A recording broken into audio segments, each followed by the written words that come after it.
Assalamualaikum warahmatullahi wabarakatuh. Kembali bersama saya di Sukma Lanang Sajati, di channel Padepokan Sukma Lanang Sajati ya.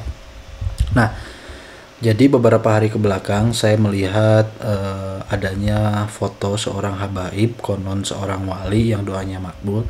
Foto tersebut disebar kemana-mana, diupload di mana-mana. Dari mulai beranda WhatsApp, Instagram, hingga mulai beranda Facebook dipenuhi oleh foto-foto tersebut ya. Nah, di sini saya melihat adanya sesuatu hal yang janggal ya. Lebih tepatnya ada suatu yang janggal yang memang ini menyerang logika kita dalam berpikir begitu ya. Nah, sebelum saya lanjut penjelasan di video ini lebih dalam, saya perlu memberikan disclaimer bahwa saya tidak mengenal habaib tersebut, saya tidak kenal, saya tidak memiliki masalah atau ketidaksukaan secara pribadi kepada beliau. Saya juga tidak memiliki urusan apapun dengan beliau, dengan seorang habib tersebut ya. Saya tidak memiliki kepentingan apapun di dalam hal ini. Nah, saya membuat video ini murni memang ingin menjelaskan, ingin memberitahukan, ingin menginformasikan bahwa hal seperti ini sedikit janggal di dalam pikiran saya. Nah, kejanggalan ini terutama akan lebih sensitif jika kita tahu, jika kita paham bahwa tahun-tahun ini adalah tahun-tahun panas menjelang pemilu ya. Nah, sehingga jika manuver-manuver seperti Habib tersebut berjalan dengan maksimal, berjalan dengan baik, hanya dengan sebuah foto yang diberikan caption bahwasanya orang yang memasang foto ini akan diberkahi, akan didoakan oleh seseorang yang makbul, oleh seorang wali yang doanya makbul, oleh seorang habaib yang doanya makbul, maka akan sangat bahaya ke depannya. Ke depannya bukan hanya menyebarkan foto beliau, tapi mungkin saja mencoblos caleg atau mencoblos presiden yang memang direkomendasikan oleh beliau. Jika hari ini kita menyebarkan foto beliau atas dasar ingin keberkahan dan ingin didoakan oleh beliau, maka bulan depan dan tahun depan bisa saja foto orang-orang serupa, foto habaib-habaib serupa beredaran di media sosial dengan caption, jika memilih Jokowi, jika memilih Prabowo, jika memilih Anies Baswedan, jika memilih Ganjar Pranowo akan didoakan dan akan masuk surga. Nah, jadi poin penting saya di situ sebenarnya. Kenapa? Karena ini merupakan tes ombak bagi saya. Tes ombak dengan strategi ini orang-orang terbodohi atau tidak. Nah, nyatanya dengan strategi konyol semacam ini, dengan strategi dogmatis semacam ini, orang-orang terkibuli, terkelabui, dan berhasil digiring opini dan pendapatnya. Bahkan orang-orang mau dan rela memposting foto beliau hanya dengan iming-iming diberkahi dan didoakan oleh seseorang yang konon katanya wali dan konon katanya doanya makbul. Ingat, konon ya, konon belum pasti. Nah, oleh karena itu saya melihat ada kebodohan atau penalaran yang sangat cacat dari masyarakat kita, terutama orang-orang yang beragama. Nah, konsep berpikir orang-orang beragama seperti ini yang dulu membuat saya sangat muak dalam beragama. Saya menganggap orang-orang beragama itu tolol, goblok. Memang kenyataannya goblok. Kenapa? Karena manusia tidak bisa beragama hanya dengan agama. Manusia perlu pengetahuan dan ilmu untuk bisa mempraktekkan agama dengan baik dan benar. Contohnya orang-orang goblok dalam beragama ya orang-orang yang menyebarkan foto tersebut. Hanya dengan iming-iming berkah mereka mau menyebarkan foto. Kedepannya bisa saja Habib tersebut mengiming-imingi siapa saja yang mencoblos Ganjar Pranowo, siapa saja yang mencoblos Anies Baswedan, siapa saja yang mencoblos Prabowo Subianto akan didoakan oleh Habib tersebut. Doanya makbul, akan diberkahi dan lain sebagainya ya. Jadi poin yang harus digarisbawahi, saya tidak punya kebencian secara pribadi, namun saya perlu menyadarkan orang-orang kita bahwa jika strategi konyol, strategi rendahan semacam ini bisa efektif, maka kedepannya bisa saja orang-orang serupa, orang-orang dengan jenis seperti itu, orang-orang yang mengklaim mengaku wali, mengklaim habaib segala macam, bisa saja fotonya bertebaran dan mengarahkan kita untuk memilih salah satu capres dengan iming-iming doa, dengan iming-iming keberkahan, dan lain sebagainya. Nah, oleh karena itu, agar kebodohan kita tidak berlanjut, cukup sampai di sini saja kebodohan kita, cukup sampai nge-share foto beliau saja, jangan keterusan bodohnya. Maka di sini harus saya jelaskan hal apa saja yang menjadi kejanggalan. Jadi itu ya, yang harus dipahami bahwa video ini dibuat untuk menyadarkan kita semua agar kita tidak mudah termanipulasi dengan strategi dogmatis semacam itu. Begitu. Nah, kemudian apa yang saya lihat dari kasus dan fenomena ini? Yang saya lihat dari kasus dan fenomena ini adalah adanya bias kognitif. Bias kognitif ini adalah cacatnya kemampuan berpikir kita, lemahnya kemampuan berpikir kita walaupun kita paham. Contoh bias kognitif ini mirip-mirip dengan paradoks, ya. Contohnya begini. Di caption tersebut dikatakan bahwa beliau seorang wali. Beliau seorang wali. Nah, sedangkan kan kita paham bahwa la yu'riful wali ilal wali. Tidak ada yang mengetahui wali kecuali dia wali. Nah, masalahnya dia disebut wali oleh siapa? Ya. Kenapa kita bisa yakin dia wali? Kenapa kita bisa tahu dia wali? Kenapa? Kita wali bukan? Kalau memang kita bukan wali, kita tidak usah menjustifikasi dia wali. Karena hanya wali yang bisa menjustifikasi dan melabeli dia wali. Hanya wali yang bisa berkata, lu wali. Kalau saya wali, saya bisa mengatakan Anda wali. Tapi kalau saya bukan wali, saya tidak bisa mengatakan Anda wali. Nah, masalahnya kita sudah tahu dengan kaidah la yuriful wali ilal wali. Tapi seringkali kita mengklaim seseorang wali padahal kita bukan wali. Sementara kaidah dasarnya la yuriful wali ilal wali. Tiada yang mengetahui seorang wali kecuali dia wali. Nah, buktinya sekarang banyak orang-orang yang bukan wali mengklaim si A, si B wali. Padahal yang boleh mengklaim si A dan si B wali hanya sesama wali. Gitu. Nah, tapi kan Habib Anu itu disebut wali oleh, misalkan ya, Habib Alex ini disebut wali oleh Habib Lutfi. Nah, pertanyaannya siapa yang menyebut Habib Lutfi wali? Habib Lutfi disebut wali oleh Habib A. Siapa yang menyebut Habib A itu wali? Gitu kan? Nah, la yuriful wali ilal wali. Jadi justifikasi wali hanya boleh disandarkan oleh wali itu sendiri. Meskipun Syekh Abdul Qadir Jailani wali, hanya Syekh Abu Hasan Sadili yang boleh mengklaim dia wali. Kita tidak bisa mengklaim dia wali karena kita bukan wali. Ya, kenapa seperti itu? Meskipun ada seorang wali yang cerita kewaliannya sangat masyhur, cerita karomahnya sangat masyhur, kita tetap tidak boleh menyebut orang itu wali karena kita tidak punya kapasitas untuk menyebut seseorang wali. Kita tidak punya kapasitas ke sana. Tapi kan kata wali besar, orang ini wali. Nah, iya betul. Kalau memang misalkan si A disebut wali oleh si B, ya, misalkan si B wali ya, itu sah. Si A boleh dianggap wali hanya oleh si B. Tapi kita tidak boleh menganggap keduanya wali karena kita bukan wali. Begitu, itu kaidah dasar la yu'riful wali ilal wali. Seandainya Syekh Abdul Qadir Jailani wali beneran, ya, yang boleh menyebut dia wali hanya sesama wali. Kita murid-muridnya, kita orang Islam yang biasa yang bukan wali tidak berhak menyebut dia wali. Tidak berhak kita menyebut dia wali.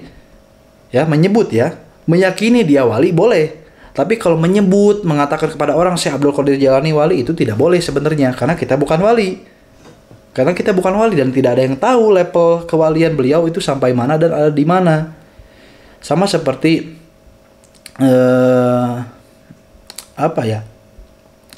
yang mengetahui anak kita hanya kita, yang mengetahui orang tua kita hanya kita. Hanya sang ayah yang bisa mengetahui anaknya. Nah, jika kamu bukan ayah dari anak tersebut, kamu tidak berhak menyebut dia anak. Paham kan? Hanya ayah yang bisa mengetahui, yang bisa menyebut dia anak. Jadi kita, meskipun usia kita tua, kita tetap tidak berhak menyebut anak kecil itu sebagai anak kita. Karena kaidahnya jelas. Tidak boleh hanya si ayah, hanya orang tua dari anak ini yang berhak menyebut anak itu sebagai anaknya. Nah, la yuriful wali ilal wali pun begitu. Hanya wali yang boleh menyebut seseorang lain wali. Nah, kita yang bukan wali tidak berhak sebenarnya menyebut si A, si B, si C itu wali. Kenapa? Karena verifikasi wali itu adanya di alam gaib, bukan di dalam bentuk karomahnya. Ya, sebenarnya saya sangat tidak setuju dengan penyebutan Gus Dur wali, Habib Lutfi wali berdasarkan keajaiban dan karomah-karomah mereka. Meskipun memang mereka beneran wali, kita anggap saja mereka beneran wali. Mereka punya karomah. Tapi karomah itu bukan menjadi dasar untuk kita dalam melabeli mereka wali. Karena apa? Karena ada banyak hal-hal serupa dan mirip dengan karomah. Seandainya label wali diterapkan hanya karena orang itu bisa melakukan sesuatu hal yang ajaib, sudah pasti banyak dukun yang disebut wali. Dan itu kan masalah yang terjadi dulu. Dulu banyak di Babilonia ya, penyebab turun malaikat Harut dan Marut itu karena apa? Karena banyaknya para penyihir yang disebut nabi, hanya karena para penyihir tersebut bisa melakukan hal-hal yang ajaib. Nah, sekarang terjadi di zaman kita. Kita seringkali menyebut seseorang wali hanya karena karomah dan cerita keanehan dari orang tersebut. Padahal, legalitas atau verifikasi seorang itu wali hanya boleh dikeluarkan oleh seorang wali itu sendiri. Jadi kewalian seseorang hanya boleh diverifikasi oleh wali yang lainnya. Masalahnya, kalau kita bukan wali, kita tidak berhak memverifikasi si A, si B, si C itu wali. Meskipun beneran dia orang soleh, meskipun beneran karomahnya sangat nyata, tapi kita tetap tidak berhak. Kita tetap tidak berhak menyebut orang itu wali. Itu kaidah dari para ulama. Karena seandainya orang biasa bisa dan boleh berhak menyebut seseorang lain sebagai wali berdasarkan karomahnya, dikhawatirkan kedepannya banyak dukun-dukun yang sakti disebut wali juga. Makanya para ulama tahu kalau wali itu disebut wali hanya karena karomahnya, nanti bisa banyak wali abal-abal, nanti banyak penyihir yang ngaku wali. Oleh karena itu para ulama membuat kaidah la yu'riful wali ilal wali, hanya seorang wali yang boleh memverifikasi dia wali, ini wali, itu wali. Yang lainnya nggak bisa kan? Nah itu. Jadi itu bias kognitif ya. Yang pertama, kita tidak berhak menyebut Habib Alek ini wali. Walaupun misalkan dia beneran wali, kita tetap tidak boleh menyebut dia wali karena kita bukan wali. Ya, karena kita bukan wali. Kalaupun seandainya Habib Alek ini disebut wali oleh Syekh Abdul Qadir Jailani, kita tetap tidak boleh dan tidak berhak menyebut dia wali. Meyakini dia wali boleh, tapi menyebutkan dia wali, apalagi sampai diinformasikan kepada orang lain, dikeluarkan kepada orang lain, itu tidak boleh. Ya, saya tidak menyebut Habib Lutfi wali. Saya tidak menyebut Habib Lutfi seorang wali. Ingat, saya tidak menyebut Habib Lutfi seorang wali. Tapi saya memiliki keyakinan pribadi soal itu, dan keyakinan saya itu bukan untuk orang lain, tapi untuk saya sendiri. Ya. Nah, bahkan Anda sendiri kalau meyakini seseorang lain itu wali, boleh-boleh saja. Tapi masalahnya menyebut dia wali kepada orang, ngomong kemana-mana, oh si A ini wali, itu nggak boleh. Nah masalahnya, pada kasus Habib Alek ini, banyak orang yang menyebarkan narasi bahwa dia wali. Padahal yang menyebarkan itu bukan wali. Ya, saya nge-share foto beliau dengan narasi Habib Alek ini seorang wali yang doanya makbul. Itu nggak boleh. Kenapa? Karena saya bukan wali. Kalaupun saya wali dan bisa mengetahui kewalian beliau, tetap saja saya tidak, meskipun saya wali dan bisa mengetahui kewalian Habib Alek, tetap saja saya tidak boleh mengajak orang untuk mempercayai Habib Alek ini wali, kasarnya begitu. Nggak boleh. Kenapa? Karena pengetahuan saya soal dia wali itu hanya untuk diri saya pribadi. Begitupun para wali. Dan kita bukan wali. Kita nggak bisa dan nggak boleh mengklaim si A, si B, si C itu wali. Nggak boleh, nggak bisa. Karena kaidahnya sudah jelas. La yuriful wali ilal wali. Ya, hanya seorang wali yang boleh mengatakan dia wali. Si A wali, si B wali, si C wali. Orang itu wali, orang ini wali. Hanya wali yang boleh ngomong begitu. Kita orang biasa nggak boleh. Nah, terus gimana kalau misalkan wali tersebut ngomong di depan umum bahwa orang ini wali, orang itu wali. Ngomongnya di depan umum sehingga orang-orang umum tersebut mulai mengakui kewalian beliau berdasarkan ucapan dari wali ini. Misalkan Habib Lutfi ngomong saya wali di depan banyak orang, sehingga orang-orang itu meyakini saya wali berdasarkan ucapan Habib Lutfi. Boleh nggak seperti itu? Tetap tidak boleh. Tetap tidak boleh. Kenapa? Karena kita bukan wali. Ya, karena kita bukan wali. Itu yang pertama. Dan yang kedua, kita tidak tahu derajat kewalian Habib Lutfi. Jadi meskipun Habib Lutfi ngomong si Kusuma Said ini wali, tetap saja Anda nggak boleh mempercayai itu. Kenapa? Yang pertama, Anda tidak tahu saya wali atau bukan. Dan yang kedua, Anda juga tidak tahu Habib Lutfi wali atau bukan. Kenapa Anda tidak tahu saya wali? Dan kenapa Anda tidak tahu bahwa Habib Lutfi wali? Karena Anda bukan wali kan? Ya sudah, jadi kewalian saya dan kewalian Habib Lutfi kasarnya tidak boleh Anda yakini karena Anda bukan wali. Jadi masalah la yuriful wali ilal wali itu bukan untuk orang awam, tapi untuk sesama wali agar saling menghormati. Kaidah la yuriful wali ilal wali bukan untuk orang awam, tapi untuk sesama wali agar saling menghormati antara wali yang lainnya. Syekh Abdul Qadir Jailani menghormati Syekh Abu Hasan Sadili karena Syekh Abdul Qadir Jailani tahu dia ini wali. Begitupun sebaliknya, Syekh Abu Hasan Sadili menghormati Syekh Abdul Qadir Jailani karena Syekh Abu Hasan Sadili tahu bahwa Syekh Abdul Qadir Jailani wali. Dan kita tidak berhak mengatakan Abdul Qadir Jailani atau Abu Hasan Sadili ini sebagai wali. Kenapa tidak berhak? Karena kita bukan wali. Kita tidak tahu. Biarkan saja mereka yang saling mengetahui. Karena kaidah la yuriful wali ilal wali itu untuk para wali. Ditujukan untuk para wali agar sesama wali tidak saling menghujat dan saling menghormati. Itu yang pertama. Dalam segi kaidah la yuriful wali ilal wali saja, penyebutan wali oleh orang biasa terhadap orang lain itu tidak boleh. Itu kecacatan logika yang pertama. Bias kognitif yang pertama. Kalau orang ngomong ini wali itu sudah salah sebenarnya ya. Itu sudah salah, itu yang pertama. Nah, kemudian yang kedua, beliau kan mendoakan barang siapa men-share foto beliau, memasang foto beliau di media sosial akan didoakan keberkahan ya. Akan didoakan keberkahan dan kebaikan. Oke. Nah, masalahnya dia wali saja kita tidak tahu, apalagi berkah tidaknya. Paham kan? Dia wali saja kita nggak paham, apalagi kita tahu ini berkah atau enggak ya sebenarnya. Kita nggak paham ke situ kan. Nah, jadi baik kewaliannya ataupun keberkahannya sama-sama ada di ranah yang gaib dan tidak kita pahami. Nah, tapi kan Kang, boleh nggak kalau memang nge-share foto beliau atas dasar cinta, atas dasar mahabbah kepada ulama? Boleh nggak nge-share foto beliau atas dasar mahabbah kepada para ulama? Boleh nggak? Boleh.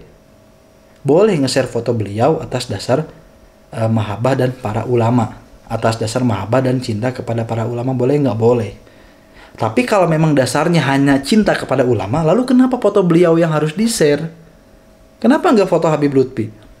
Kenapa nggak foto Habib Rizik? Kenapa nggak foto Buya Uci? Kan dasarnya cinta kepada ulama kan? Ya.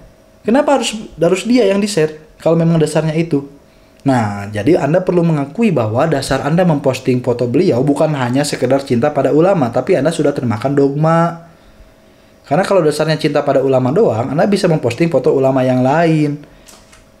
Ini mah nggak biasa posting foto ulama, giliran ada yang begitu tersebar ikutan share.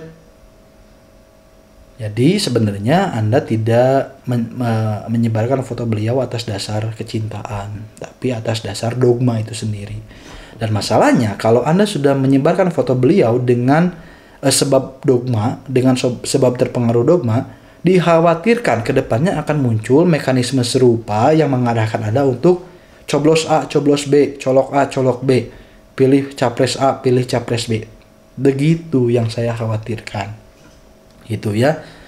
Nah, jadi bagi saya ini ada sesuatu hal yang tidak masuk akal dan tidak masuk logika, tidak masuk pikiran saya. Kenapa? Karena sebelum saya menggunakan pengetahuan lain, sebelum saya menggunakan metafisik, filsafat, wirid segala macam untuk menelaah suatu informasi, yang pertama harus saya gunakan adalah logika saya sendiri. Kalau di logika sudah tidak masuk, saya tidak akan melanjutkan pembahasan itu ke disiplin ilmu yang lain, begitu ya. Nah, terus kesimpulan dari video ini apa? Apakah tidak boleh nge-share foto dia? Apakah tidak boleh nge-share foto Habib Alek yang konon disebut sebagai ulamanya makbul dan lain sebagainya? Boleh-boleh saja men-share dan membagikan foto ulama, tapi tetap kita harus menggunakan otak. Kita harus tahu, ya, kenapa kok ini begini, kenapa kok ini begitu. Kita harus tahu, ya, harus tahu sebab akibatnya. Karena pada saat share foto ini tersebar di mana-mana, saya melihat di sini ada permainan marketing yang sangat jelas. Saya tidak tahu siapa yang bermain di balik ini semua. Cuman dari narasinya, kata-kata dan kalimatnya itu sangat jelas sekali penggiringan opininya. Yang pertama, orang-orang digiring untuk mengetahui bahwa beliau adalah habaib, ya, termakan, kena tuh satu kali. Yang kedua, digiring bahwa dia wali, double kill. 2 kali kenanya. Sudah percaya dia Habib, ditambah percaya dia wali. Double kill kan? Yang ketiga, digiring juga untuk percaya bahwa doa beliau makbul. Ya. Triple kill jadinya. 3 kali Anda dibodohi. Dan setelah 3 kali dibodohi, maka masuklah kalimat yang terakhir, namanya apa? Closing. Dalam marketing begitu. Yang 3 kali tadi itu namanya anchoring. Yang keempatnya closing. Closing itu adalah Anda digiring untuk melakukan aksi. Kalau di dalam marketing ya, closing itu adalah penjualan. Ya, setelah bahasa iklan ada closing. Ada mekanisme, ada pengarahan agar si audiens mengeluarkan aksi. Misalkan check out aksinya atau membeli. Jadi setelah membaca bahasa iklan, tertarik lalu diarahkan untuk membeli barang tersebut, itu namanya closing. Nah, dalam caption Habib Alek ini ada 3 anchoring. Yang pertama, orang digiring bahwa dia Habib. Yang kedua, orang digiring bahwa dia wali. Yang ketiga, orang digiring agar meyakini bahwa doanya makbul. Setelah 3 kali anchoring, masuklah yang keempat yang namanya closing. Closing itu apa? Ajakan kita agar beraksi, agar menyebarkan foto beliau. Ya, ajakan kita agar beraksi, agar menyebarkan foto beliau. Itu anchoring. Dan masalahnya orang-orang kita bodoh, tidak bisa membaca dan memecah narasi tersebut. Saya orang yang marketing tahu itu narasi marketing. Itu narasi iklan namanya. Saya bermain di situ, saya paham betul bahasa-bahasa iklan, bagaimana mekanismenya. Nah, begitu saya melihat, loh kok ini marketing banget nih kelihatannya. Nah, di situ saya mulai berpikir dan tidak mau menyebarkan. Kenapa? Karena dikhawatirkan orang-orang akan termakan. Masalahnya, ini kan tahun politik, bisa jadi status-status serupa tersebar di bulan berikutnya. Bukan hanya ngajak nge-share dan membagikan fotonya, tapi mungkin ngajak kita mencoblos salah satu capres. Itu kan bahaya. Itu kan bahaya, ya. Itu bahaya sekali. Kenapa? Karena ya tahulah zaman-zaman pemilu politik identitas pasti rame. Dari mulai Anies Baswedan diangkat-angkat sama Abah Aos, sampai Ganjar Pranowo ada di Adan, ada di video Adan, itu kan politik identitas semua. Nah, sekarang ada apa lagi nih? Ya, ada apa lagi nih dengan politik identitas? Gitu. Kenapa seperti ini? Karena saya orang yang beragama Islam. Saya tidak mau agama saya diobok-obok seperti ini. Sudah mah agama Islam ini tercoreng oleh orang-orang yang goblok dalam beragama, ditambah dicoreng juga dengan kelakuan-kelakuan para politisinya, para buzzernya, ya, para ulama-ulama amplopnya. Agama kita makin rusak. Agama saya pribadi makin rusak. Agama saya makin murah. Jadi saya tidak mau agama Islam ini seperti itulah. Sudahlah, kita lebih elegan di dalam beragama. Sudahlah, narasi-narasi konyol semacam itu tidak usah diangkat lagi lah.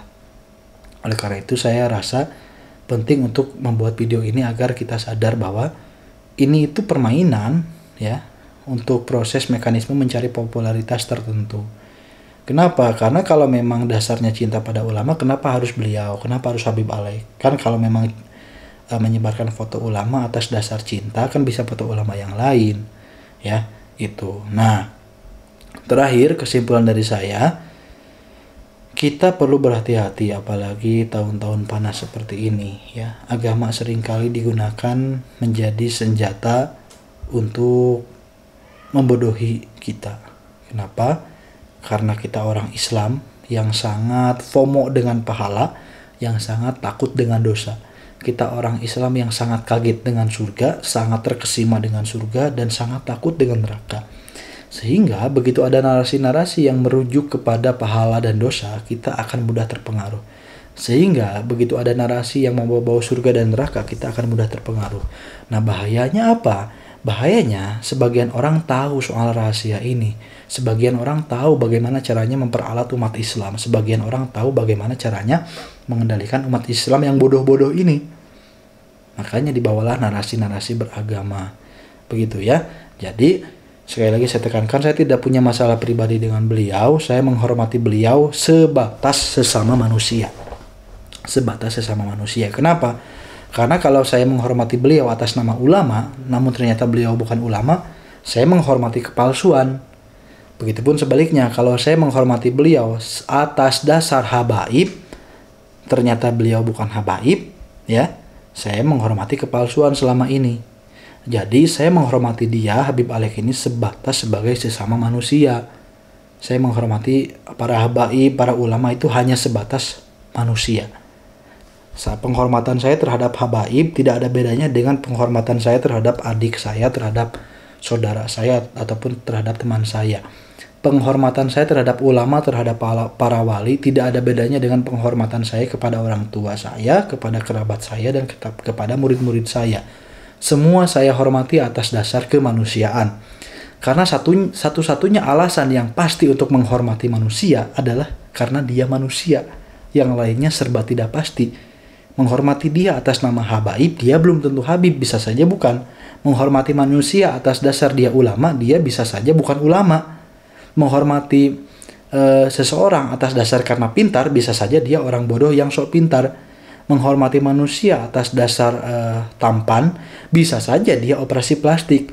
Menghormati manusia atas dasar dia orang kaya, bisa saja yang kaya ternyata bapaknya bukan orang tersebut.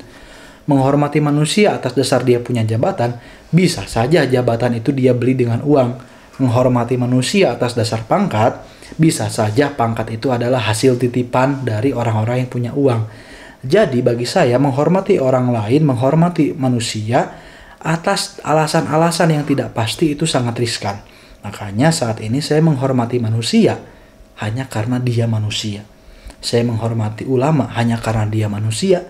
Saya menghormati habaib karena dia manusia. Saya menghormati adik saya karena dia manusia. Saya menghormati rekan saya dan murid saya karena mereka manusia. Karena bagi saya tidak ada alasan untuk menghormati orang lain selain daripada kemanusiaan. Dia manusia, mereka manusia adalah alasan yang paling pasti untuk menghormati sesama manusia. Karena alasan dia guru, dia ulama, dia wali itu semua bisa bohong dan bisa palsu. Tapi kalau kita menghormati orang lain atas dasar dia manusia, tidak akan pernah bisa bohong. Karena memang kenyataannya dia manusia. Lagian, kalimat habaib harus dihormati, ulama harus lebih dihormati, itu bagi saya kalimat omong kosong. Karena pada kenyataannya kita menghormati orang lain tidak ada bedanya. Ya. Orang lain yang bukan habaib, anggap saja orang kafir, orang Yahudi maling ke rumah kita. Akan kita pukuli nggak? Akan kita pukuli. Kalau Habib maling ke rumah kita, akan kita pukuli nggak? Sama, akan kita pukuli. Jadi nggak ada bedanya sebenarnya antara Habib dan Yahudi. Sama-sama respon yang kita berikan sama. Gitu loh. Sebaliknya, jika ada orang Yahudi membunuh saudara kita, kita akan bagaimana? Kita akan marah dong, akan melaporkan dia dong. Begitu juga jika yang membunuh saudara kita habaib, tetap kita akan melaporkan dia. Ya. Jadi alasan habaib harus lebih dihormati itu tidak relevan bagi saya, karena pada kenyataannya respon kita terhadap ulama atau bukan ulama sama saja. Sama saja. Kita nggak mengganggu orang karena dia nggak ganggu kita kan? Kita nggak ganggu Habib karena dia nggak ganggu kita. Bayangkan kalau Habib ganggu kita, pasti kita marah. Apa bedanya dengan orang biasa yang mengganggu kita? Kita juga sama marah. Ya, ada Habib pinjam uang kepada kita. Ada Habib pinjam uang kepada kita. 5 miliar, kita bakal ngasih? Nggak bakal ngasih. Sama kalau ada saudara kita yang minjem kita 5 miliar, kita juga nggak bakal ngasih. Jadi apa bedanya? Ya. Yang membedakan penghormatan kita kepada orang lain sebenarnya bukan karena dia Habib, dia ulama, dia ustadz, dia wali, bukan. Tapi karena dogma. Dogma lah yang membuat kita seakan-akan tertekan harus lebih menghormati individu lain. Karena dia wali, karena dia Habib, karena dia ustadz, karena dia ulama. Padahal sebenarnya di dalam alam bawah sadar kita tidak pernah memiliki perbedaan untuk menghormati orang lain. Anda lebih menghormati saya atau lebih menghormati orang tua Anda? Anda lebih menghormati saya atau lebih menghormati tetangga Anda? Sama saja. Anda menghormati tetangga Anda tidak mengganggu tetangga Anda karena dia tidak mengganggu Anda. Ya, tapi kalau tetangga Anda maling ke rumah Anda, pasti Anda akan pukulin dia. Sama, kalau saya maling ke rumah Anda pun saya bakal dipukulin sama Anda. Ya, saya maling ke rumah Anda, saya bakal dipukuli. Sama kalau Habib Lutfi yang maling ke rumah Anda juga, Anda bakal mukulin Habib Lutfi kok. Ya, sama aja, nggak ada bedanya. Jadi yang orang yang keluar-keluar Habib harus lebih dihormati, ulama harus lebih dihormati, itu omong kosong semua. Karena sebenarnya penghormatan terhadap orang lain itu levelnya sama ya, levelnya sama, nggak ada yang berbeda, levelnya sama. Omong kosong tuh yang membedakan, yang ngomong wah ulama Habib itu harus lebih dihormati, itu omong kosong semua. Kenyataannya Anda menghormati Habib karena dia nggak macam-macam kepada Anda. Kalau Habibnya macam-macam kepada Anda, merampok rumah Anda, membunuh saudara Anda, tetap aja Anda marah, tetap aja Anda bakal melaporkan dia. Ya, tetap aja sama tuh perlakuannya. Yang malingnya Habib atau bukan tetap sama-sama dilaporkan. yang membegalnya mau Habib atau bukan tetap sama-sama Anda lawan kan. Jadi nggak ada bedanya ya. Anda yang ngomong Habib itu ulama itu harus lebih dihormati, bullshit, omong kosong. Nggak ada. Yang membedakan penghormatan Anda terhadap orang lain bukan karena dia Habib, bukan karena dia ulama, bukan karena dia wali, bukan karena dia ustadz, tapi karena dogma. Anda selama ini menyembah dogma dan menghormati dogma, bukan menghormati ulama. Semoga paham, semoga mengerti, dan semoga kita diberikan pengetahuan. Meskipun orang lain memusuhi kita, meskipun banyak yang tidak suka dengan ucapan saya, dan bahkan murid-murid saya sendiri mungkin tidak suka dengan ucapan saya, tetap saya tidak peduli. Saya tidak peduli. Sekian. Assalamualaikum warahmatullahi wabarakatuh.